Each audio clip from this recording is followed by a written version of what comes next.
The Passing of David by Andrew Villa. I think an hour has passed since I came outside around 7 p.m. I really don't mind because this night the moon is largely full with a yellowish glow and hovering just above a two-story building across the way from me that looks like an old army barracks. Same type of building I live in and currently sitting in front of on the bottom step of its porch. Interesting. No. Interesting and amazing to observe the scattered clouds slowly move across the sky glowing from the effect of the moon, and as some blend in with the moon it creates amazing images of animals, faces and odd creatures unknown. Beautiful, mystical and a nice cool weather, but I feel this will be another one of those nights. Looking at everything around me from the grass to the trees and even the cars and street, they all somehow are glowing just like the moon. A thought just came to mind of something I once desired and thinking why not try. Feeling silly I look down at my palms seeing they are glowing. Yes, this is so cool, smiling with hope for the impossible to happen and knowing it makes no sense but I must try. Like a magician I wave my hands in a pattern saying the magical words, abracadabra. To conjure a pet dog before me that I wanted when I turned 14 7 months ago, but my mom wouldn't let me have one saying they are dirty, expensive and I didn't deserve one. I didn't deserve one. Why? No dog appears and of course I am feeling silly more so now because I am a little upset over it not happening, knowing it will not happen. I giggle a little at myself then stop smiling. This night is still to me beautiful and amazing, making it special, which, now, I want my mom to experience, hoping it makes her smile and happy. I know in heart it won't happen because she's in the house playing her old records which I dare not bother her. I'm shaking my head attempting to stop thinking of my mom and look up at the moon again to see it's a little higher in the sky and a cloud is passing under it which creates an image of an angel glowing that appears to be looking down at me. Angels to me are real and give hope, so I smile again thinking maybe God is sending a message that things will get better. I am starting to ponder the existence of angels and their missions, but now I'm hearing my mom play one of the few old songs I like. Always and forever, I will be loving you. I've always liked that song, but the irony is now my special night and feeling of hope turns to concern. Maybe fear, and I no longer smile concern for my mom and what can happen to me because sometimes she cries while listening to this particular song, becoming, not just sad but angry and someone different. I could never figure out why, but it had to be a bad memory because she always told me God is punishing her by giving her this life, and sometimes I feel like I am part of her punishment because she has beaten me with a belt more than once for any mistakes I make and calls me the nobody. It must be mainly the loss of my dad that broke her, but it's not my fault. Although, I feel as if I am partly at fault but without a reason. Why do I feel guilty for a dad I never knew? It's because she is always hurting me physically and mentally as if I did something but can't remember. Maybe it's because I remind her of my dad and he did something wrong to her. So, I just stay outside when she is in this state of sadness that seems to be getting darker as time passes, and I always pray she falls asleep so I can go in without issues, avoiding my mom who I fear and sometimes hate but still love. David, I hear my mom yell for me. Here we go again. She's in that darkness probably reliving that horrible past I don't know about. Come here. Something is more wrong than usual and I become more concerned because she doesn't sound angry, although the sadness is there, but something is different. Deep inside me I feel something horrible emotionally, as if my soul is reaching out, connecting to my mom's, making me aware that darkness is coming and I should run. I am thinking, because of the other nights in how she was angry, not just sad, and it was noticeable in her voice too. Anger is not a good thing, but it is part of who she is. But I decided not to run despite feeling tonight may be the worst ever. I'm hesitating to go in with only seconds passing. I decide to see what my mom wants. I stand up turning around, then opened the screen door when visually I get hit by a bright white light that occupied everything around me at once. I can't see anything because it dominates everything around me as if all erased from existence, leaving only the intensity of the light visually. What has happened? How is this real? I'm feeling a strong hot wind now, surrounding me from every direction at once, and I seem to be lying down now as the hot wind surrounds me like a blanket with continuous movement of circulation along my entire body. Although I am scared and confused, I try moving but cannot even move a finger. My eyes. I am looking around with them, again I can see nothing. Unfortunately my eyes moving does nothing to help me to get free. Now I'm feeling a sharp pain at the top of my head and I feel it traveling down to my neck. The bright white light is becoming darkness, slowly absorbing till all becomes only darkness. My fear and confusion are like never before. I am feeling and thinking I want to die to get away from whatever this is. Real or not, it's becoming too much for me. But from the darkness a speckle of light is appearing, growing slowly till I see my dad. Who I think is my dad. Why is he here? He died in a car accident when I was a baby. It's him. I've seen pictures of him and my mom together. He's here standing on what looks like a section of a sidewalk and dressed as a bellhop from the 1940s, but oddly it is glowing pink.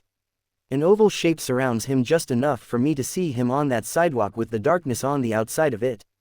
He's looking at me and I am looking back. Now he's gesturing with his right hand for me to go to him but keeping his left hand behind him. I started walking towards him with uncertainty because I still don't know what is happening and I feel so horrified maybe I'm sleeping on the porch. Then another thought comes to mind. If this is actually real, it may be a bad mistake. But I want to talk to him and look into his eyes for the first time. The pain at my head is starting again and causes me to close my eyes tightly for a second. Now they open with no father visible. He is replaced by my mom crying and standing over me holding a knife, as I laid on the ground. Is that blood? What happened, Mom? I tried to ask but before I can, these dark spots are appearing all over slowly covering everything as I still lie on the ground looking at my mom being erased before my eyes into darkness. All goes bright white again and here I am standing in an empty room of this endless bright white light. I want to scream and fight now. Why is this happening to me? It must be real. Maybe I am close to death. I am beginning to take a deep breath and now I am flying in the glowing clouds and see the yellowish glowing moon ahead of me. I look down at the houses below thinking, what is it? Death or dreaming? I always dream about flying. So maybe I am sleeping and went from a nightmare to this beautiful dream.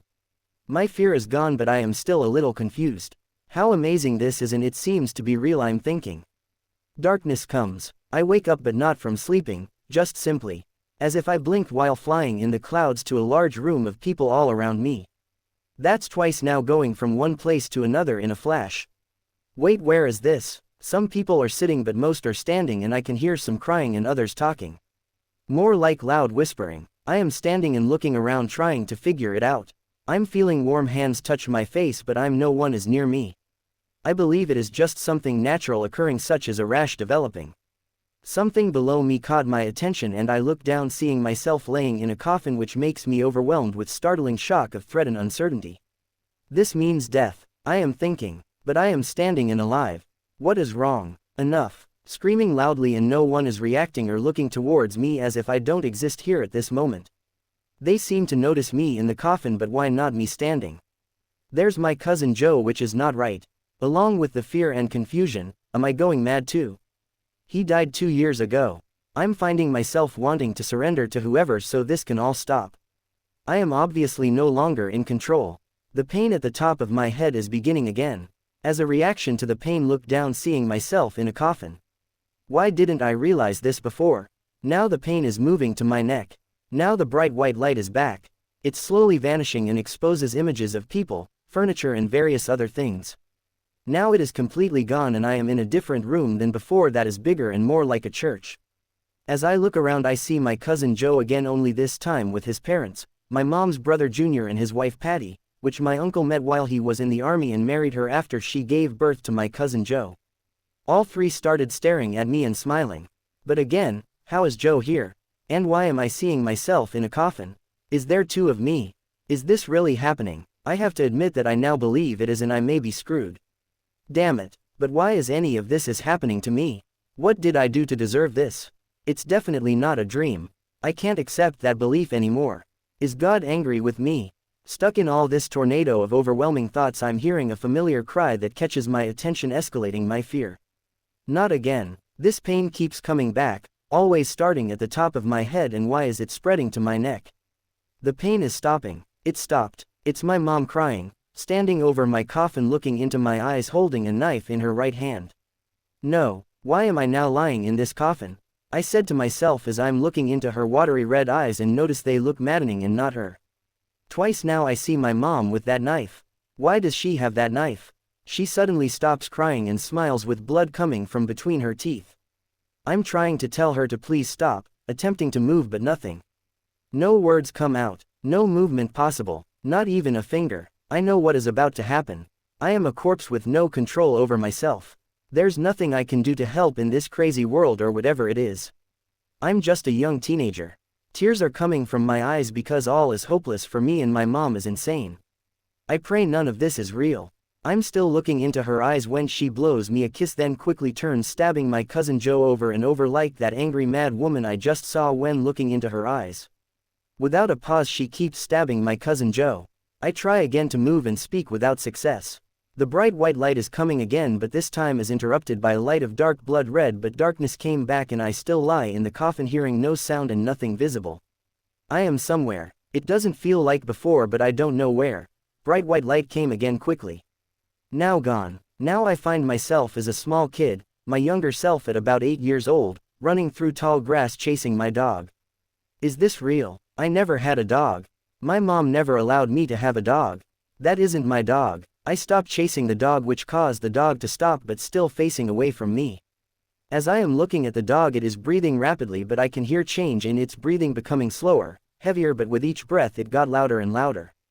It got to the point where it sounded angry.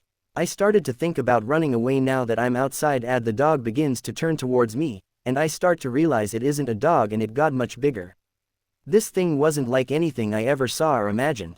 The body was long, like 2 times a full-grown German Shepherd, and its hind legs are shorter than the front legs by half a foot. There isn't any hair on the body at all. The skin is like an elephant, only its skin is off-white with patches of green. It stood about 8 feet standing on all 4. The head, my God. Each upper tooth protruded outward between its thin lips. The snout is barely noticeable because it blends into the face being mostly flat. But the forehead extended outward a lot past its flat face like a rounded dome, but the eyes. Those eyes, now that I am staring directly into is what truly frightens me. They are solid blue with small black speckles all over the blue, but that is pretty. What made them frightening is I could see and feel unbelievable intelligence. I knew something is about to happen as we stare at each other, noticing its mouth is beginning to open as if it will speak. I hear it speaking softly with a calm voice asking, "Are you ready?" Everything before and around me is gone and here I am standing in heaven. Yes, heaven, and now I know all that happened. Why do we believe beauty is good and hideous is evil? The angel that guided me here I thought a hideous beast, therefore evil, but it is an angel and to me beautiful. My mom is beautiful but she is evil. I knew when others only see her beauty which to them is goodness. My mom became this evil because my dad killed her first child, my sister Anita, right in front of her as a sacrifice to the fallen angel. My mom pretended to accept my dad's beliefs because she was pregnant with me, but my dad didn't know yet. Before he could find out, my mom asked the other side of my family to kill him and make it look like an accident. They did it after learning what my dad did. But my mom was haunted and tormented by my dad's soul.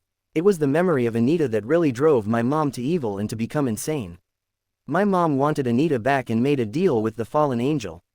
She murdered and hurt me thinking Anita would return. Andrew M. Villa.